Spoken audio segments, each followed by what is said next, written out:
Hi everyone, Eric Reynolds with your Fox 10 News Now update. City leaders are still discussing ways to reduce gun-related crimes in Mobile. The city's looking at technology to solve the problem by adding cameras with gunshot detection systems. The city plans to meet with several companies like ShotSpotter to help determine which tech is the best fit. Just like law enforcement, Faith in Action Alabama says that they would love to see no shootings, but in their view, it needs to be a community effort, not just a police one. What we advocate is for a more effective street outreach program that we can take victims of gun violence, victimize them of gun violence, and educate them and have them to advocate to reduce the gun violence in their own community. We do know that it is increasing, and so we've got to do something to use technology to combat that, as well as change the environment that breeds this type of conduct.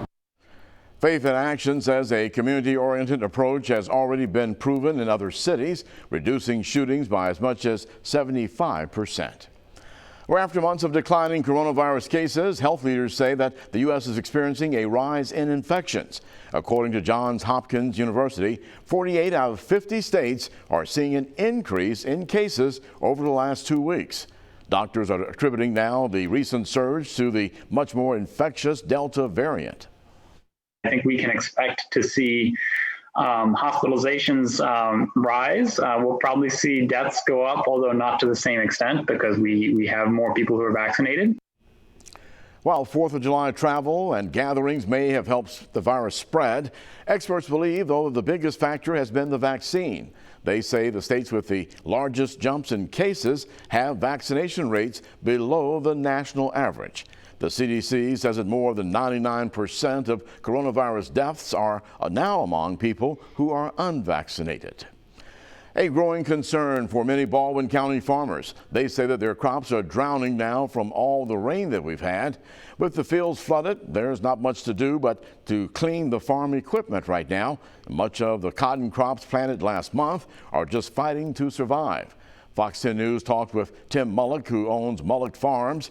He says that even if the rain stopped today, the timing on different harvests will still be jumbled up a bit.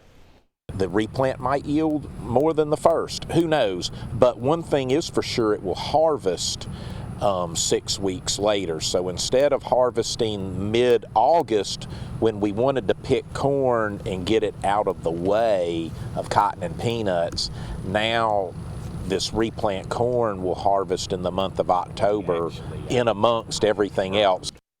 Mullock says that this is the first time in recent memory that he'll bring in a below average harvest in consecutive years.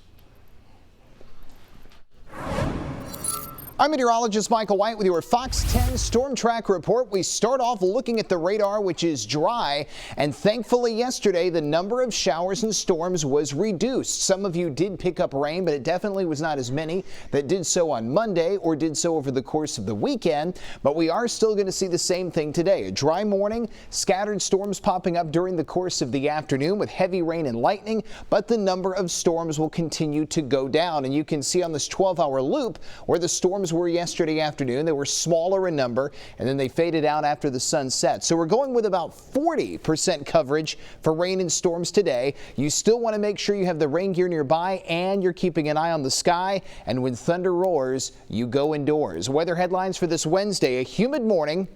It is going to be another day where it's going to be toasty, but instead of storms likely, it's going to be storms possible. And then throughout the rest of the week, the forecast stays the same. Muggy air with storms in play. On the Fox 10 Futurecast, we run the clock forward. No rain for the morning, but notice storms start popping up during the course of the afternoon. They can produce heavy rain and lightning, but they're only going to hit a few spots. And then when the sun goes down, they are going to be a distant memory. So this is going to be a lot more normal for what we should see during the summer months. Highs flirt with 90 and even get there by Sunday. Morning temperatures will be in the mid to low 70s, but with humidity factored in, heat index values easily will be in the mid to upper 90s every single afternoon. We're going to keep you up to date on your weather throughout the day right here on Fox 10 News Now.